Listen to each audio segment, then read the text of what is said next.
Hello everyone, welcome back to my YouTube channel the crazy scholar one. जैसे कि आप सबको पता है, हम अपनी वीडियोस में जुडिशरी के बारे में पढ़ रहे थे। हम अबाउट द सुप्रीम कोर्ट के बारे में पढ़ रहे थे।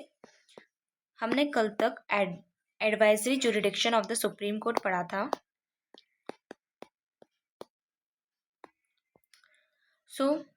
कल हमने पढ़ा था like this is the subordinate court.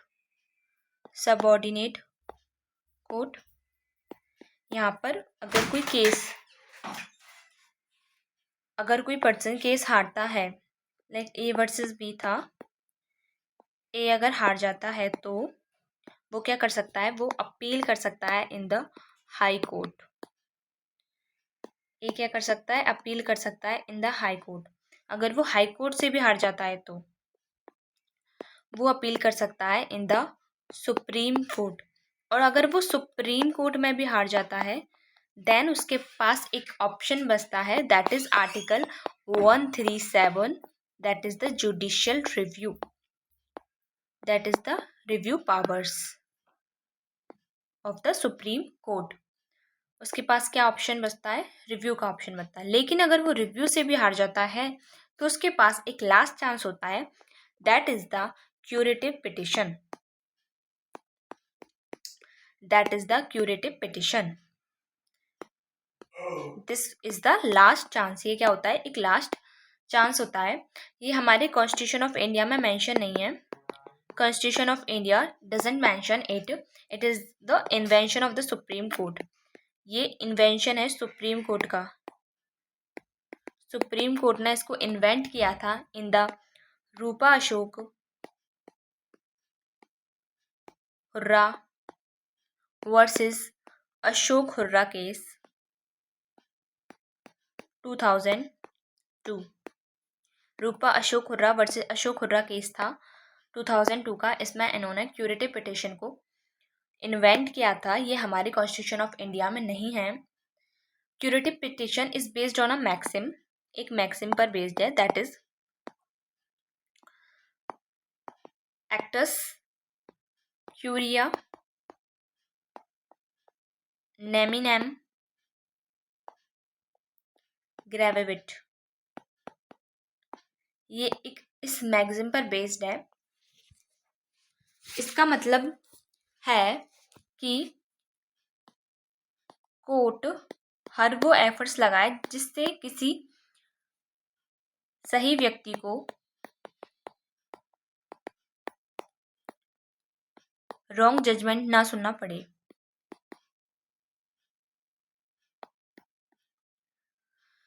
अगर किसी की 1% भी चांस है बचने के, if there is 1% chance of the relief, तो give it the relief. This was the curative petition. This is the final safeguard. ये क्या है, फाइनल सेफ गार्ड है। अगर यहाँ से भी अगर कोई व्यक्ति हार जाता है देन वो उसके आगे हार ही जाता है हर जगह से। उसके आगे वो कुछ भी किसी से भी मदद नहीं मांग सकता। This is heard in the chamber. इसकी ओपन हियरिंग नहीं होती। This is heard in the chamber. Chamber में सुना जाता है बाय द सीनियर मोस्ट जजेस। जो सीनियर मोस्ट जजेस हैं उनके द्वारा ये चैम्बर में इसकी हियरिंग होती है।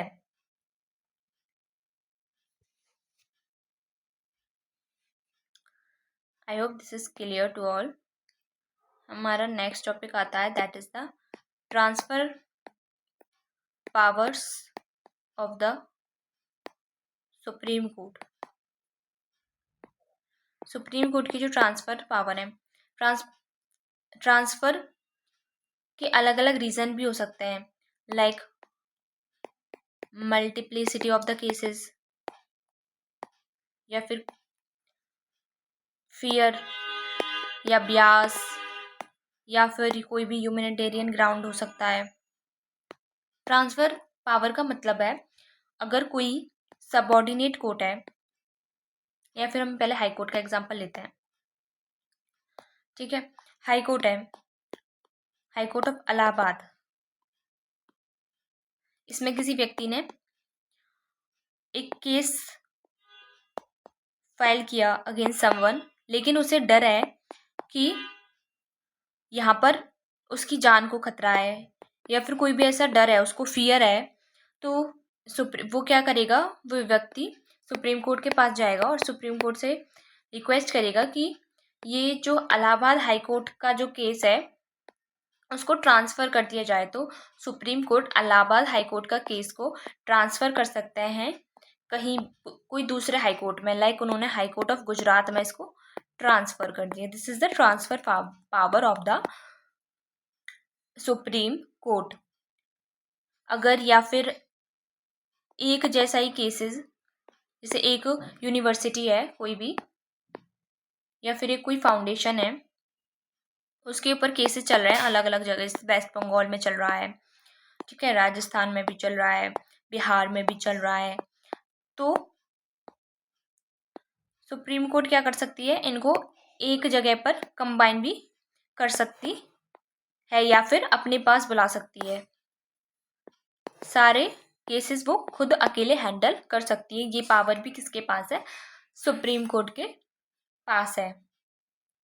तो हम क्या कह सकते हैं, supreme court has power, like कोई सबऑर्डिनेट कोर्ट है, subordinate court 1 and subordinate court 2, तो ये हाई कोर्ट के पास पावर है कि वो सबऑर्डिनेट कोर्ट 1 से ट्रांसफ़र कर सकती है किसी भी केस को subordinate court 2 under its jurisdiction, जो उसकी किस में हो, जुरिस्डिक्शन में हो, ठीक है, मतलब दोनों हाई कोर्ट के जुरिडिक्शन में ही आने चाहिए। हाई कोर्ट ऑर्डर करेगी इस वाले सबऑर्डिनेट कोर्ट को कि आप अपना जो केस है वो दूसरे सबऑर्डिनेट कोर्ट में ट्रांसफ़र कर दीजिए, या फिर वो खुद ही इसको डिसाइड कर लेगी। हाई कोर्ट खुद डिसाइड भी कर सकती है। ऐसे ही अगर हाई कोर्ट में कोई केस चल रहा है और सुप्रीम कोर्ट भी क्या कर सकते हैं, सुप्रीम कोर्ट इनको ऑर्डर पास कर सकते हैं कि आप इसको दूसरे हाई कोर्ट में ट्रांसफ़र कर दीजिए, तो ट्रांसफ़र कर सकते हैं, या फिर हाई कोर्ट खुद उसको डिसाइड भी कर सकता है। I hope this is clear, समझ में आ गया होगा आपको। Supreme Court can transfer any civil और the criminal cases from one high court to the another or between the subordinate courts of different high courts.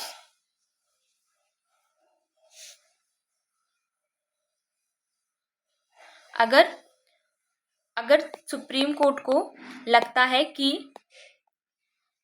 If any case involve the substantial question of the law, अगर high court को लगता है कि supreme court को लगता है कि high court जो भी फैसला ले रही है, वो जो केस डिसाइड कर रही है वो सब्सटेंशियल क्वेश्चन ऑफ लॉ के ऊपर बेस्ड है, तो हाई कोर्ट उनको खुद डिसाइड भी कर सकता है, सुप्रीम कोर्ट उसको खुद डिसाइड भी कर सकता है। एक सवाल ये भी आता है कि सुप्रीम कोर्ट ऑटोनोमस है या नहीं है, तो इसका आंसर हम दोनों तरह से दे सकते हैं। सुप्रीम कोर्ट ऑटोनोमस है तो यस भी और नहीं भी। यस हम कह सकते हैं बाय द आर्टिकल 145 जो कि है about the rules of court, ठीक है। सुप्रीम कोर्ट अपने खुद के रूल्स ऑफ प्रैक्टिस बना सकता है। सुप्रीम कोर्ट का खुद का अलग कैलेंडर होता है, उसके methods of pleading, methods of appeal, सब कुछ सुप्रीम कोर्ट के हाथ में होता है। Supreme Court can make its own rule, वे अपने खुद के रूल बना सकता है। और नहीं हम कह सकते हैं under article 138, under article 138 this is the enlargement of the jurisdiction of the Supreme Court. This is enlargement of the jurisdiction of the Supreme Court. इसमें सुप्रीम कोर्ट अपनी जुरिडिक्शन को बढ़ा सकता है, बट कब बढ़ा सकता है, जब पार्लियामेंट कोई भी लॉ बनाए तब। तो इसमें कंट्रोल हो गया पार्लियामेंट का। पार्लियामेंट अगर कोई लॉ बनाएगी तो एनलार्जमेंट हो सकता है of the jurisdiction of the supreme court. ऐसे ही आर्टिकल 139 है जो कि रिट पावर को एनलार्ज करता है। Enlargement of the writ powers of the supreme court but by the parliament by law. अगर पार्लियामेंट कोई लॉ बनाएगी तो जो सुप्रीम कोर्ट की रिट्स पावर है उनको भी एनलार्ज किया जा सकता है। ऐसे ही आर्टिकल 140 है जो कि एंशियलरी पावर्स देता है, यानी कि एनी अदर एक्स्ट्रा पावर्स वो सब किससे आएंगी, वो आर्टिकल 40 से आएंगी। बट कौन देगा, पार्लियामेंट बाय लॉ। तो हम कह सकते हैं एक तरफ हमने ऑटोनोमस की बात कर ली, ऑटोनोमस खाएं बाय आर्टिकल 145 से वो अपने सारे प्रोसीडिंग्स खुद करता है, सारे रूल्स वगैरह, कैलेंडर उसका अलग है, method of pleading, method of appeal, rule of practice सब कुछ अलग है। तो supreme Court can make its own rule, तो एक तरह से वो ऑटोनोमस भी हो गया। वहीं पर हम आर्टिकल 138, 139 एंड 140 की बात करें तो इन सब में पार्लियामेंट बाय लॉ आ जाता है। ठीक है, पार्लियामेंट लॉ से अपने जो सुप्रीम कोर्ट है उसकी ज्यूरिडिक्शन को बढ़ा सकती है, उसके रिट पावर्स को बढ़ा सकती है और एनी अदर एक्स्ट्रा पावर्स भी सुप्रीम कोर्ट को दे सकती है। बट पार्लियामेंट बाय लॉ मतलब यहाँ पर सुप्रीम कोर्ट के पास ऑटोनॉमी नहीं है, वो खुद अपनी मर्जी से अपनी पावर्स नहीं बढ़ा सकते। I hope this is clear to all. Next हमारा टॉपिक आता है that is the contempt powers. Contempt powers, contempt powers of the supreme court and the high court, दोनों के पास है ये पावर्स। जब भी हम बात करते हैं सुप्रीम कोर्ट की या हाई कोर्ट की या फिर हम किसी भी कोर्ट की बात करते हैं तो हम सोचते हैं कि रूल ऑफ लॉ होगा इनकी मदद से, रूल ऑफ लॉ इनकी मदद से होगा। रूल ऑफ लॉ कब होगा, जब हमारे पास एक independent integrated pyramidal judicial system होगा। रूल ऑफ लॉ तभी हो सकता है जब हमारे पास एक independent integrated pyramidal judicial system होगा, और इसको मेंटेन रखने का काम करती हैं सुप्रीम कोर्ट और हाई कोर्ट, या फिर हम कह सकते हैं कोई भी कोर्ट मेंटेन रखने का काम करती है।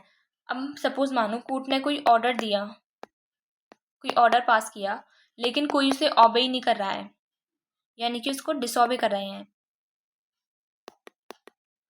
क्या कर रहे हैं, डिसऑबे कर रहे हैं। तो क्या कभी रूल ऑफ लॉ मेंटेन हो पाएगा, तो आंसर इज नहीं। अगर कोर्ट कोई ऑर्डर निकाल रही है और कोई भी इसे ऑबे नहीं कर रहा है तो रूल ऑफ लॉ बचा ही नहीं है, रूल ऑफ लॉ खत्म हो चुका है। So this is what the contempt powers of the contempt power of the high court and the supreme court. यहाँ पर यूज होती हैं सुप्रीम कोर्ट और हाई कोर्ट की कंटेम्प्ट पावर्स। इसके लिए एक कंटेम्प्ट ऑफ कोर्ट एक्ट भी बनाया गया था 1971 में। इसमें दो तरह के कंटेम्प्ट्स के बारे में बताया था, that is civil contempt and second one is criminal contempt. ये सिविल कंटेम्प्ट और क्रिमिनल कंटेम्प्ट ये हमारे कॉन्स्टिट्यूशन ऑफ इंडिया में नहीं लिख रहे हैं, this is written in the contempt of court act 1971। ठीक है, कॉन्स्टिट्यूशन ऑफ इंडिया में तो सिर्फ इतना लिख रहा है अंडर आर्टिकल 1 to 9 कि supreme court shall be a court of record and will have all such powers including the power to punish for the contempt of itself, contempt of itself। तो ये सुप्रीम कोर्ट के बारे में लिख रहा है कि सुप्रीम कोर्ट एक कोर्ट ऑफ रिकॉर्ड होगा एंड उसके पास पावर होगी to punish for the contempt of itself. अगर किसी ने भी सुप्रीम कोर्ट को कंटेम्प्ट किया है देन वो पनिश भी कर सकता है। एंड सेम आर्टिकल 215 में यही चीज़ लिख रही है, बस सुप्रीम कोर्ट की जगह यहाँ पर हमें क्या करना है, हाई कोर्ट, हमें हाई कोर्ट कर देना है। High court shall be a court of record and it has the power to punish for the contempt of the itself, article 215 and 129। ठीक है। अब सिविल कंटेम्प्ट होता क्या है? सिविल कंटेम्प्ट का मतलब है wilful disobedience of the order of the court, यानी कि आपने जानबूझकर, जानते हुए आपने कोर्ट की जो ऑर्डर थी उसकी अवहेलना की है, उसकी अवज्ञा की है, then this is the civil contempt. और क्रिमिनल कंटेम्प्ट क्या होता है? क्रिमिनल कंटेम्प्ट में आपको स्कैंडलाइज, इंटरफेयर और प्रीजुडाइस, ये 3 वर्ड याद रखने हैं। अगर इन 3 वर्ड से आते हैं तो this is the criminal contempt. Scandalise का मतलब हो गया कि आप कोर्ट के बारे में उल्टी सीधी बातें फैला रहे हो, लाइक आप बोल रहे हो कि जो कोर्ट्स हैं वो करप्ट हैं, बियास हैं, तो ये सब क्या हो गया, दिस इज स्कैंडलाइज। इंटरफेयर या ऑब्स्ट्रक्शन, अगर कोई भी डिसीजन में कोर्ट थोड़ा टाइम ले रहा है तो आप कोर्ट से ये नहीं कह सकते कि आप जल्दी डिसीजन लो, आप बार बार डेट पर डेट, तारीख पर तारीख क्यों देते जा रहे हो। तो ये क्या माना जाएगा? ये माना जाएगा इंटरफेयर या फिर obstruction to the flow of justice. And prejudice मतलब कि अगर किसी व्यक्ति ने रॉन्ग एफिडेविट जमा करवा दिया है, ठीक है, तो अगर रॉन्ग एफिडेविट फाइल कर दिया है कोर्ट में तो भी क्या माना जाएगा? प्रीजुडाइज माना जाएगा। या फिर अगर आपने गवाह जो होते हैं उनको डराने धमकाने की कोशिश की, या फिर उनके मन में ये बैठा दिया कि तुम जो करने जा रहे हो वो गलत है, this is all what, this is prejudice. इसको क्या माना जाएगा? प्रीजुडाइज। अगर तीनों वर्ड्स में से कोई भी आपने कोशिश की, देन ये क्रिमिनल कंटेम्प्ट होगा।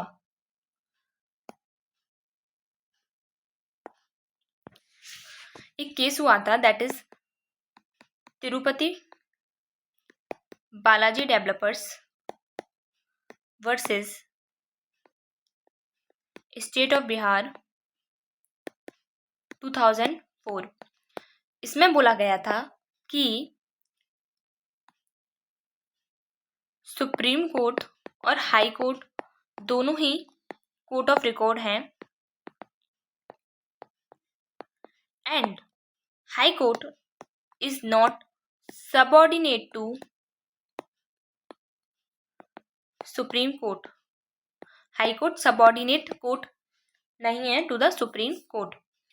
ठीक है, ये किसमें बोला गया था? ये Tirupati Balaji developer versus state of Bihar case 2004 में बोला गया था। तो अगर मैं आपसे यहाँ पर क्वेश्चन पूछ लूँ, can supreme court issue writ to the high court, then obviously answer no हो जाएगा, क्योंकि रिट हमेशा अपने से सबऑर्डिनेट जो कोर्ट्स हैं उनमें इशू किया जाता है। क्योंकि हाई कोर्ट सबऑर्डिनेट कोर्ट नहीं है टू द सुप्रीम कोर्ट, इसलिए सुप्रीम कोर्ट हाई कोर्ट को रिट इशू नहीं कर सकते हैं। सो यहाँ पर कोर्ट ऑफ रिकॉर्ड क्या होता है उसको भी हम समझ लेते हैं। Court of record, court of record का मतलब है कि जो सुप्रीम कोर्ट है या कोर्ट है वो अपने रिकॉर्ड्स को मेंटेन करके रखती हैं, जो उन्होंने काफी टाइम पहले कुछ भी बोला होगा वो सब मेंटेन होगा as a record. For example 1978 में एक केस हुआ था, that is Maneka Gandhi case. ठीक है, तो मेनका गांधी केस में सुप्रीम कोर्ट ने क्या बोला था? Life is living with choice and dignity. Life is living with choice and dignity, ये बोला था 1978 में। अब ये क्या बन गया है? ये बन चुका है हमेशा के लिए एक रिकॉर्ड फॉर एवर। अगर अगली बार कोई भी केस होता है रिलेटेड टू आर्टिकल 21 तो आप इस चीज़ को बोल सकते हो इन द सुप्रीम कोर्ट कि आपने अपने मेनका गांधी केस में आपने life is living with choice and dignity बोला था. You can refer to this any time. Now this is the automatic perpetual evidentiary value. Automatic perpetual evidentiary value हो चुकी है इसकी. ठीक है.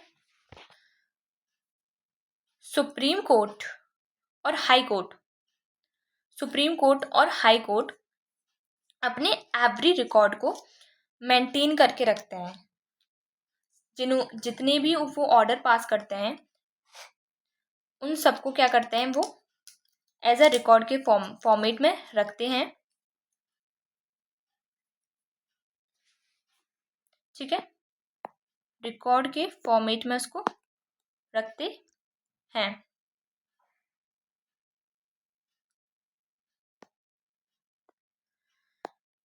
I hope this is clear कि record क्या है, कोर्ट ऑफ रिकॉर्ड क्या है. आपको समझ में आ गया होगा.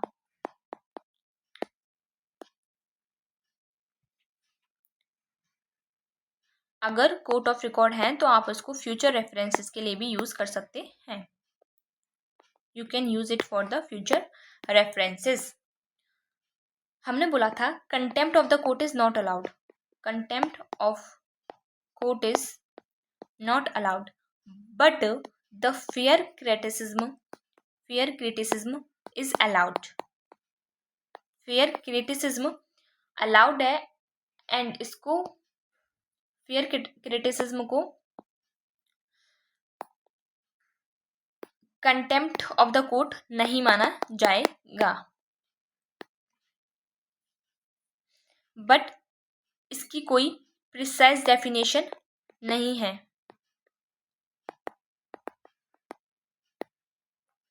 इसकी कोई भी प्रिसाइज डेफिनेशन नहीं है. ये जज डिसाइड करते हैं कि किसी भी चीज को कंटेम्प्ट माना जाएगा या नहीं माना जाएगा, माना जाएगा या फिर नहीं माना जाएगा. एक केस हुआ था that is Shanmugam Lakshmi Narayan versus high court of Madras 2005. Shanmugam Lakshmi Narayan versus high court of Madras 2005. इसमें कोर्ट ने बोला था that contempt powers are actually to deliver the justice. Contempt power justice को डिलीवर करने का एक तरीका है. ये कौन से केस में बोला था? ये बोला था Shanmugam Lakshmi Narayan versus high court of Madras 2025 के केस में.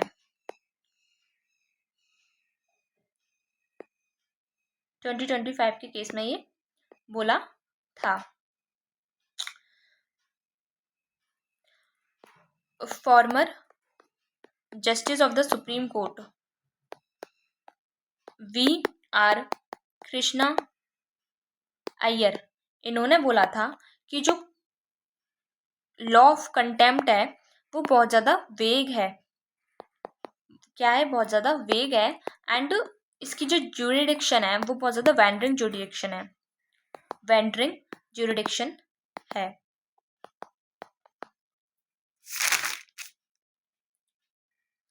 कंटेम्प्ट दो तरह के हो सकते हैं. एक हो सकता है ऑन समवन कंप्लेन, किसी की कंप्लेंट पर आप कंटेम्प्ट कर सकते हैं. और दूसरा होता है सुमोटो. ठीक है. ऑन समवन कंप्लेंट, अगर किसी दूसरे की कंप्लेंट पर अगर सुप्रीम कोर्ट या हाई कोर्ट ये देख रहा है कि this is the contempt of the court और नॉट, उससे पहले आपको कंसेंट करवाना पड़ेगा. कंसेंट मैंडेटरी है of the attorney general of the India और the Advocate General of the state.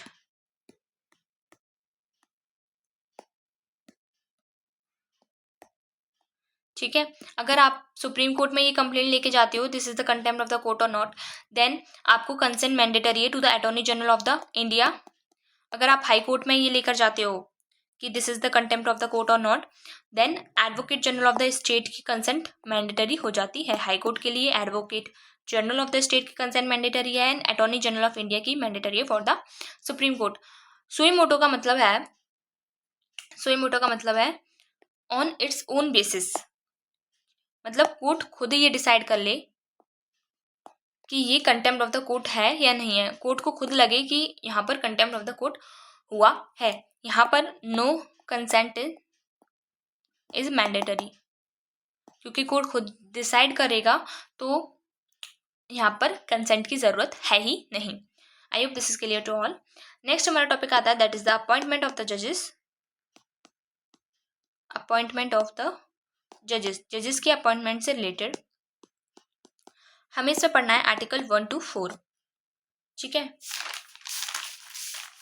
Article 1 to 4।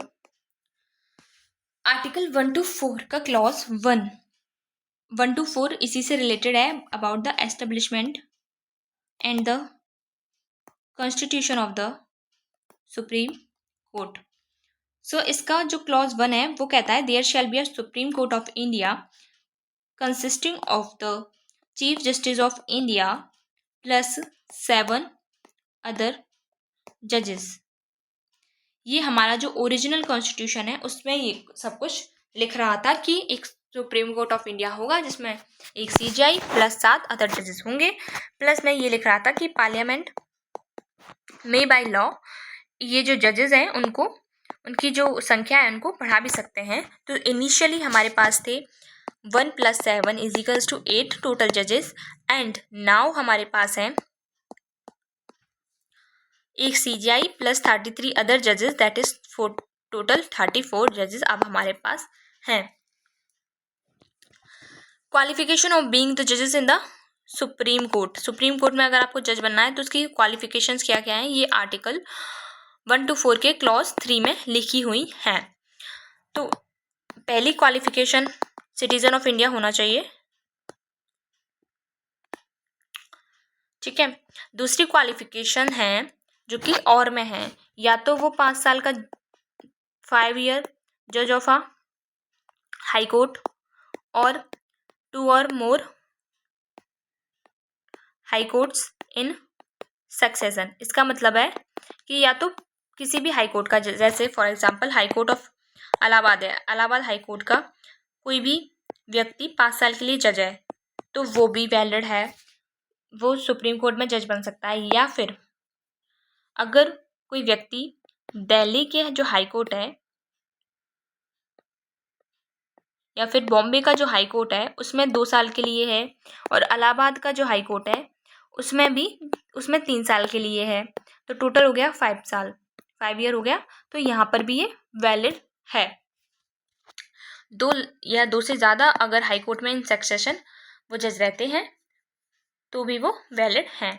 इसके अलावा वो कब वैलिड है, उसके अलावा वैलिड है 10 साल अगर कोई एडवोकेट रहा हो हाई कोर्ट का, 10 year advocate of high court और 2 और मोर हाई कोर्ट इन सक्सेशन।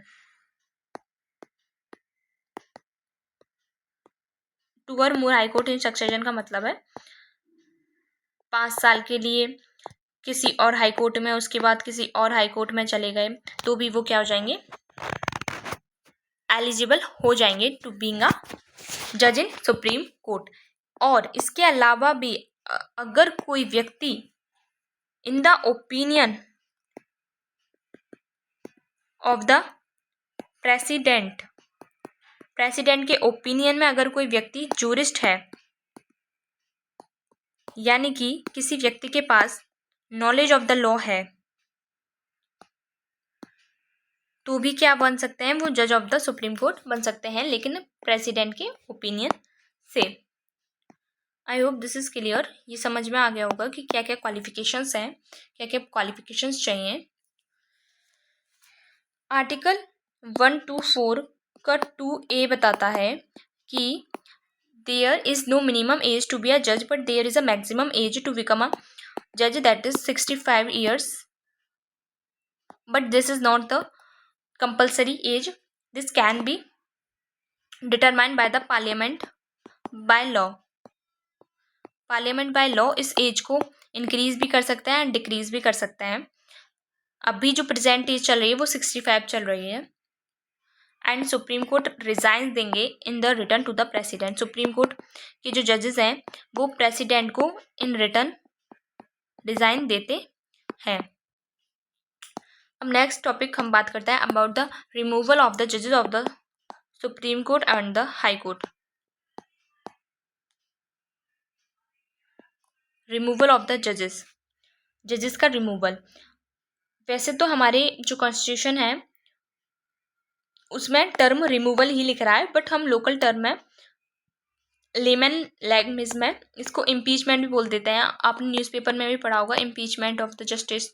कोई भी होता है उनका जो होता है वो इम्पीचमेंट बोल देते हैं, बट ये एक्चुअल में हमारी कॉन्स्टिट्यूशन ऑफ इंडिया में इम्पीचमेंट सिर्फ और सिर्फ प्रेसिडेंट के लिए यूज़ हुआ है. सुप्रीम कोर्ट के जजेस के लिए, हाई कोर्ट के जजेस के लिए हमने जो टर्म यूज़ किया है वो रिमूवल किया है. ठीक है.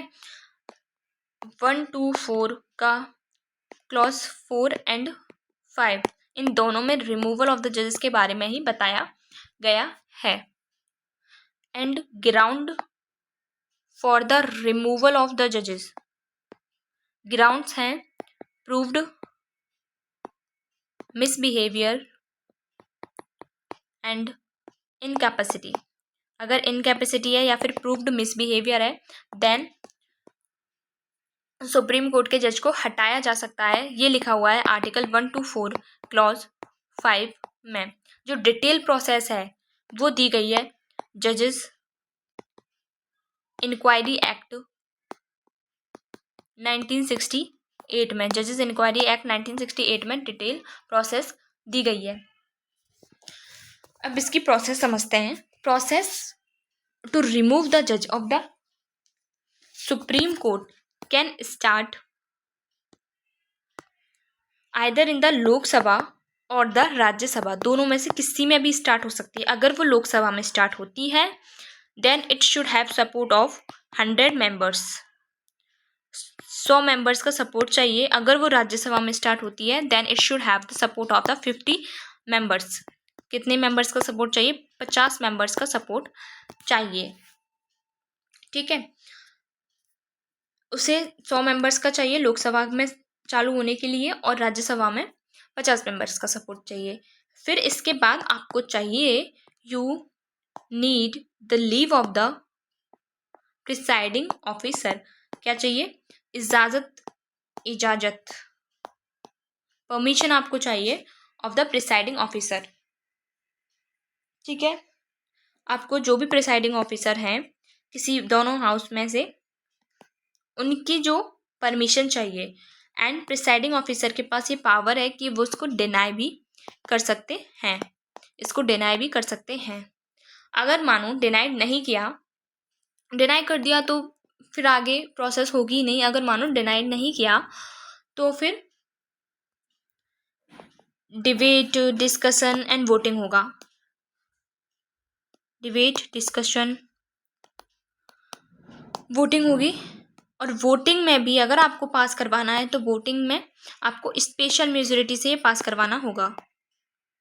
स्पेशल मेजोरिटी मतलब 2/3 present and voting plus absolute majority.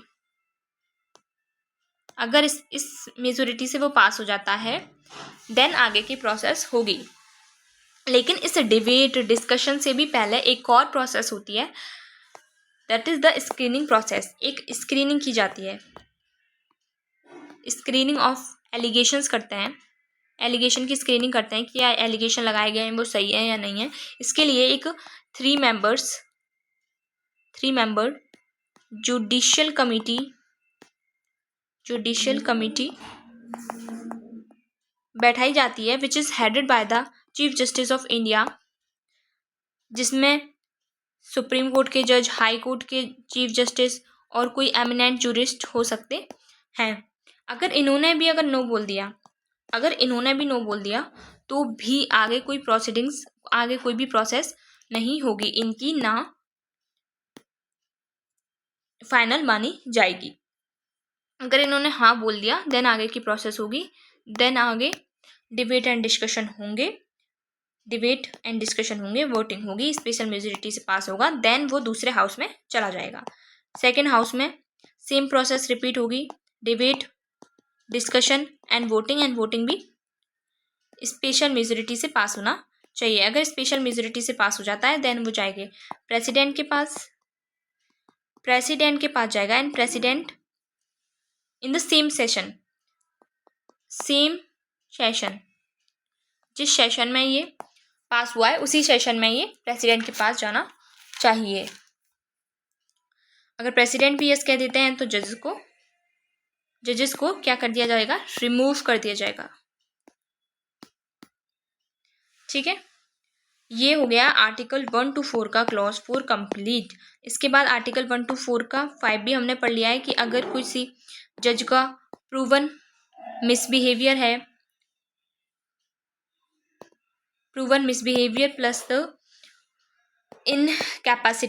Incapacity then उसको रिमूव किया जा सकता है। लेकिन प्रूवन मिसबिहेवियर या इनकैपेसिटी क्या है, it is not defined in the constitution of India. Constitution of India में इसकी कोई भी डेफिनेशन नहीं है। दिस लैप्ट टू द पार्लियामेंट, इसको किसके लिए छोड़ दिया गया है, पार्लियामेंट के लिए छोड़ दिया गया है। लेकिन इंडिया में आज तक कोई भी जज रिमूव्ड नहीं हुआ है। इंडिपेंडेंट इंडिया में नो जज has been removed by this process. ठीक है, नेक्स्ट आता है हमारा topic that is the appointment of जजेस की अपॉइंटमेंट से रिलेटेड। ठीक है, सो आर्टिकल 1 to 4 कहता है कि द जज of the supreme court shall be appointed by the president with the consultation of the CJI। ठीक है, ये लिखा है हमारी कॉन्स्टिट्यूशन ऑफ इंडिया में। बट हम इसको देखें कि सुप्रीम कोर्ट का जो जज है उसको अपॉइंट करेंगे प्रेसिडेंट। सुप्रीम कोर्ट हो गई हमारी जुडिशरी एंड प्रेसिडेंट हमारे हो गए एग्जीक्यूटिव,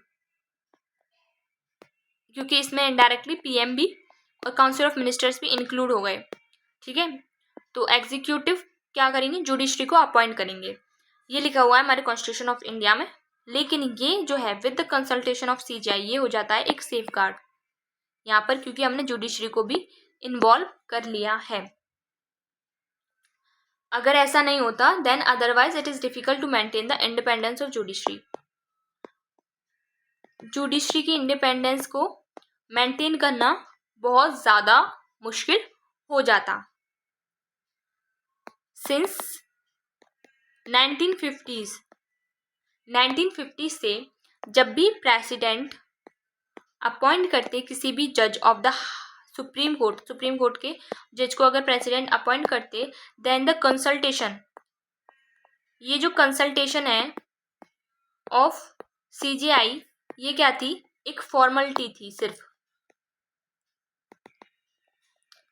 लेकिन सीजीआई को ज़्यादा इससे कोई फ़र्क नहीं पड़ता था, क्योंकि तब जो एग्जीक्यूटिव और जुडिशरी के जो संबंध थे बहुत ज़्यादा अच्छे थे, रिलेशनशिप अच्छे थे। एग्जीक्यूटिव और जुडिशरी के बीच के जो रिलेशंस थे वो गुड थे, इसलिए इसके ऊपर ज़्यादा ध्यान नहीं दिया जाता था। लेकिन everything was change with the Kesavananda Bharati case. 1973 का जो केशवानंद भारती केस हुआ था उसमें ये सब कुछ चेंज हो गया। This had acquired the political vibe. ठीक है, इसमें एक तरह से supreme court versus the Indira Gandhi government हो गया, या हम बोल सकते हैं executive versus judiciary versus the executive हो गया। सुप्रीम कोर्ट चाहती थी that to limit the article 368 को लिमिट करना चाहती थी, जबकि गवर्नमेंट चाहती थी कि जो आर्टिकल 368 है वो अनलिमिटेड हो जाए। ठीक है, तो इस केस में 7 जजेस इसके फेवर में थे कि आर्टिकल 368 को लिमिट करना चाहिए, जबकि 6 जजेस थे जो इस फेवर में थे कि गवर्नमेंट के पास अनलिमिटेड पावर होनी चाहिए, आर्टिकल 368 अनलिमिटेड होना चाहिए। इस 7 जजेस में से एक जजेस थे जो कि CJI थे, उनका नाम था SM सीकरी। SM सीकरी उनका नाम था, और ये उनका 24 अप्रैल को ये हियरिंग की लास्ट डेट थी, एंड इसकी जजमेंट केशवानंद भारती केस की 24 अप्रैल को आई थी, और SM सीकरी का ये लास्ट डे था। अगले दिन इनको रिटायरमेंट होना था, तो अगले दिन ये रिटायर होता है। देखो, जब भी आप CJI बनाने की बात करते हो तो ये होता है कि सबसे ऊपर CJI होता है, उनके नीचे सीनियर मोस्ट जजेस होते हैं, ठीक है, सीनियर मोस्ट जज होते हैं उनके नीचे, और भी सीनियर मोस्ट जजेस होते हैं, ठीक है। ये होता है जनरली जब CJI रिमूव होते हैं या फिर CJI अपने कार्यकाल से रिटायर होते हैं, तो ये सीनियर मोस्ट जजेस हैं उनकी जगह ले लेते हैं। सबसे जो करीब वाले जो सीनियर मोस्ट जजेस हैं ज़्यादातर वही एलिवेट होते हैं। 99% केसेस में वही एलिवेट होते हैं। अदरवाइज अगर इनकी कोई मेडिकल ग्राउंड की वजह से अगर ये CJI नहीं बन पाते तो उनसे नेक्स्ट वाले को एलिवेट कर दिया जाता है। ये जो नेक्स्ट सीनियर मोस्ट जजेस हैं उनको एलिवेट करते हैं। अगर ये भी केस है ना, बहुत ज़्यादा रियरली है कि इनको छोड़ करके इनको बनाया जाए, लेकिन अगर कभी मेडिकल ग्राउंड्स हो तो इनको बना दिया जाता है, ठीक है। लेकिन इस केस के बाद क्या हुआ, इस केस के बाद हुआ कि CJI SM सीकरी ये रिटायरमेंट लेकर चले गए। बनना था इनको, नेक्स्ट सीनियर मोस्ट जजेस यही हो गए, तो इनको क्या बनना था, CJI बनना था। बट इंदिरा गांधी ने क्या किया, एग्जीक्यूटिव ने क्या किया, इनको छोड़ दिया, इवन इनको भी छोड़ दिया। एंड जो फोर्थ सीनियर मोस्ट जज थे, इनको बनाया गया चीफ जस्टिस ऑफ इंडिया, और वो थे AN रे। और AN रे उन 6 जजेस में थे जिन्होंने बोला था कि आर्टिकल 368 अनलिमिटेड होनी चाहिए। आपने 3 जो सीनियर मोस्ट जजेस थे, ये जो 3 जजेस थे इनको इग्नोर कर दिया, and this shows the executive interference in the judiciary में क्या दिखाता है, ये एग्जीक्यूटिव इंटरफेरेंस दिखाता है। एंड यहीं पर आर्टिकल 50 की बात आती है about the separation of power, कि सेपरेशन ऑफ पावर्स का क्या हुआ। यहाँ पर एग्जीक्यूटिव ने इतना बड़ा इंटरफेरेंस कर लिया और सेपरेशन ऑफ पावर तो चली गई, और यहीं से एग्जीक्यूटिव और जो जुडिशरी के रिलेशनशिप थे वो बेकार होने लग गई, खराब होने लग गई, और एक डिस्कशन स्टार्ट हो गया कि जो आर्टिकल 124 में लिखा है that the consultation of CJI ये बाइंडिंग है या नहीं है, बाइंडिंग और नॉट, क्या ये बाइंडिंग है या नहीं है। तो इसके लिए काफ़ी सारे केसेस आने लग गए। तो सबसे पहला जो केस आया था that is SP Gupta versus Union of India 1982। इसको बोला जाता है फर्स्ट जजेस केस,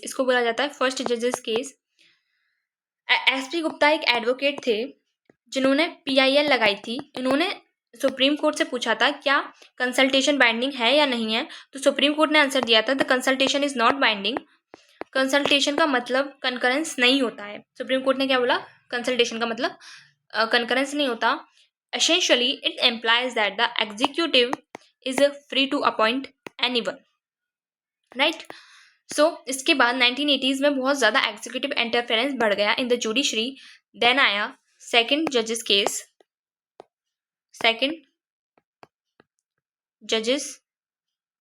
केस जो कि था स्कौरा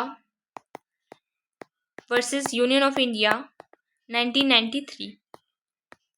इसकी फुल फॉर्म है Supreme court advocate on record bar association.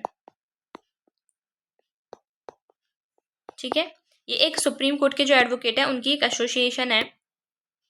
उन्होंने चैलेंज किया था एसपी गुप्ता केस को। उन्होंने क्या चैलेंज किया? एसपी गुप्ता केस को चैलेंज किया। एंड यहाँ पर सुप्रीम कोर्ट ने एसपी गुप्ता जो केस था उसको ओवररूल किया और सुप्रीम कोर्ट ने बोला कि कॉन्स्टिट्यूशन में कंसल्टेशन का मतलब ही कंकरेंस है। Consultation means the concurrence in the constitution. And इन्होंने बोला कि जो सीजीआई है has the power of unique, मतलब यूनिक्स पावर है, सिंगुलर पावर्स हैं एंड प्राइमल है। सीजीआई क्या है? यूनिक है, प्राइमल है एंड सिंगुलर है। बट सीजीआई कभी भी अकेले एक्ट नहीं कर सकते, कांट एक्ट अलोन। इन्होंने इस केस से कॉलेजियम सिस्टम को अपनाने की बात कही। एक कॉलेजियम सिस्टम बनाया गया जिसमें एक सीजीआई प्लस 2 मोर जजेस को, मतलब टोटल 3 जजेस को लिया गया इस कॉलेजियम सिस्टम में। ठीक है, इसके बाद थर्ड जजेस केस आता है 1998 में। Actually this was not a case, it was the president reference under article 143। उस समय के जो प्रेसिडेंट थे वो थे के आर नारायण थे। उन्होंने पूछा था, उन्होंने बोला था कि how will the collegium operate, ये बताओ कि कॉलेजियम किस तरह से ऑपरेट करेगी। उन्होंने उस चीज़ के ऊपर एक क्लैरिफिकेशन मांगा था। जो हम कॉलेजियम की बात करते हैं तो ना कॉलेजियम 2 तरह से होती है, एक होता है हाई कोर्ट का कॉलेजियम और एक होता है सुप्रीम कोर्ट का। तो सुप्रीम कोर्ट में उन्होंने बोला कि 5 मेंबर कॉलेजियम होगा और हाई कोर्ट में 3 मेंबर्स कॉलेजियम होगा। सुप्रीम कोर्ट के 5 मेंबर कॉलेजियम में होगा एक सीजीआई प्लस 4 अदर जजेस, जबकि हाई कोर्ट में एक chief Justice of high court plus 2 other जजेस होंगे। लेकिन और इसको इलेक्ट भी खुद जजेस ही करेंगे, जजेस को। ठीक है, इसके बाद जुडिशियरी में भी नेपोटिज्म बहुत ज़्यादा फैल गया। Then government stepped in and find a middle way, that is the NJAC।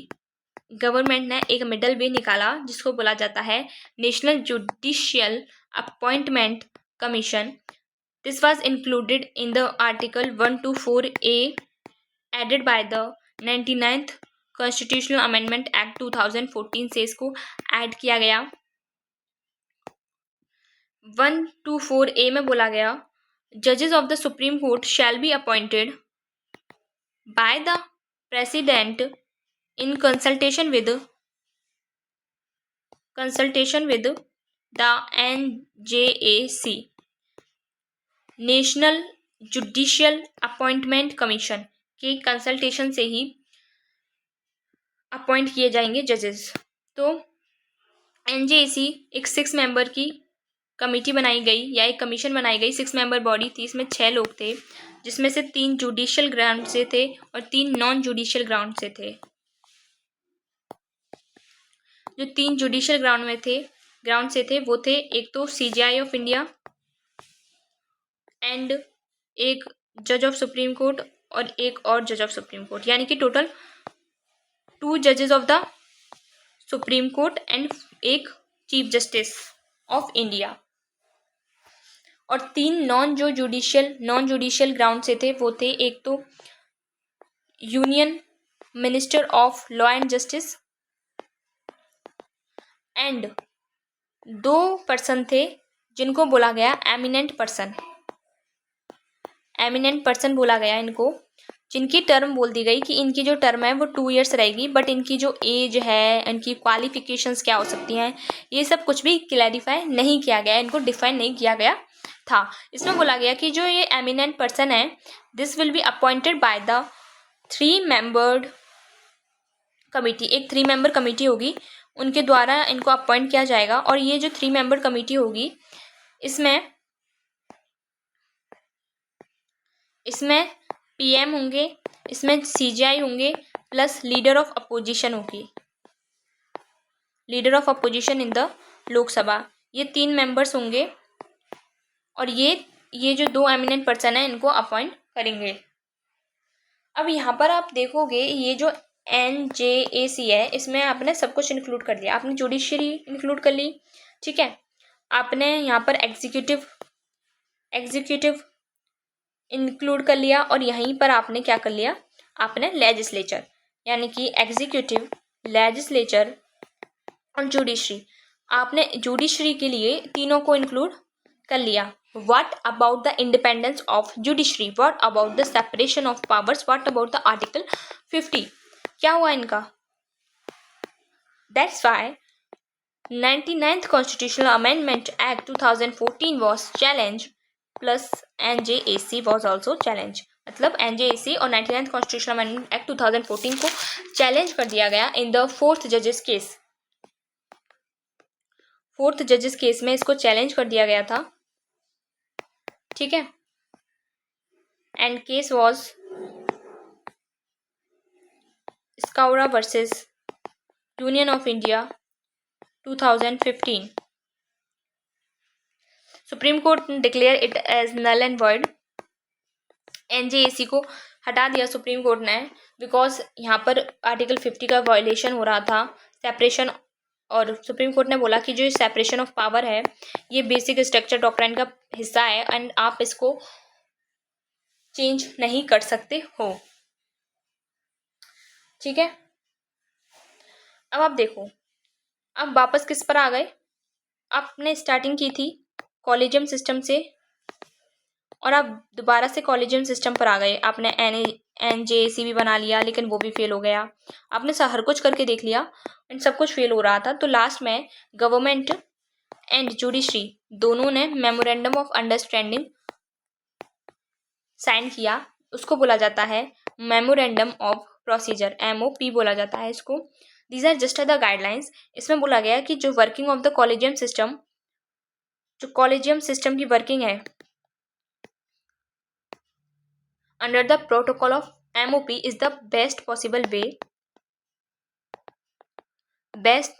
way to appoint a judge of the Supreme Court of India। अगर आप सुप्रीम कोर्ट ऑफ इंडिया का कोई भी जज अपॉइंट करना है तो बेस्ट पॉसिबल वे क्या है, कॉलेजियम है।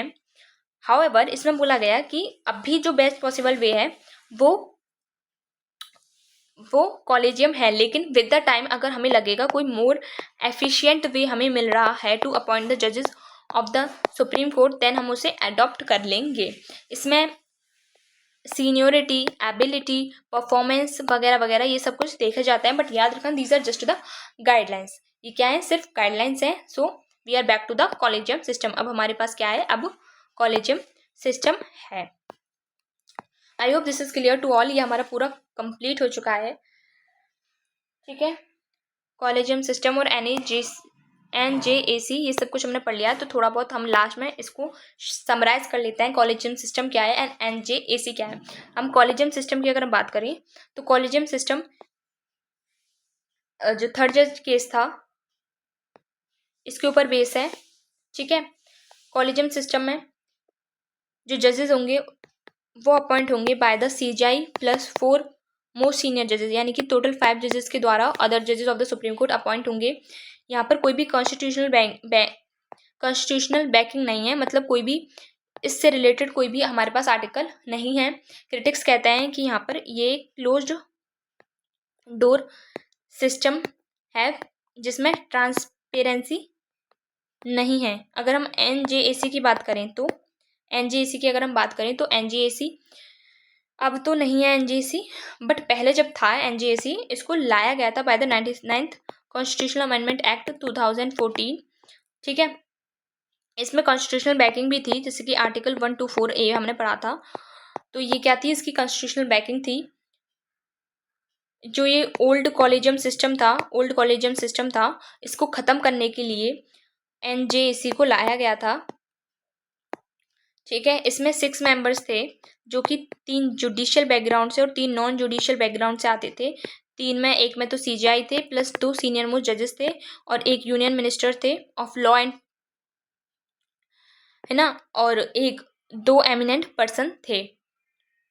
क्रिटिक्स क्या कहते हैं? क्रिटिक्स कहते हैं कि अगर किसी भी जज को, जैसे सीजीआई भी हैं, अगर सीजीआई को अगर किसी जज को अपॉइंट करना है तो उन्हें अदर पर्सन्स की ज़रूरत पड़ेगी जो कि नॉन जुडिशियल बैकग्राउंड से हैं, उनकी भी ज़रूरत पड़ेगी।